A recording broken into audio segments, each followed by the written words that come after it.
Mother Teresa, জন্ম 26শে August 1910, জন্মস্থান Albania, মেসিডোনিয়ার স্কপিয়ে, সম্পূর্ণ নাম অ্যাগনেস গঞ্জা বজাকস্কেউ,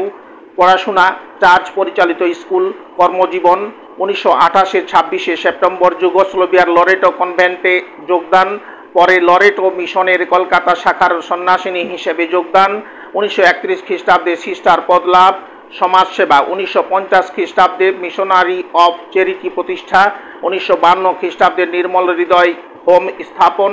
প্রেমনিবাস কুষ্ঠ নিবারণ কেন্দ্র, নির্মল শিশু ভবন, নির্মল কেনেডি কেন্দ্র প্রতিষ্ঠা, সম্মান ও স্বীকৃতি 1907 খ্রিস্টাব্দে সিস্টার থেকে মাদার সম্মান, 1948-এ ভারতের নাগরিকত্ব লাভ, 1979 খ্রিস্টাব্দে শান্তির জন্য নোবেল পুরস্কার লাভ, 2016-তে সন্ত উপাধি মরণোত্তর, মৃত্যু 5ই সেপ্টেম্বর 1997।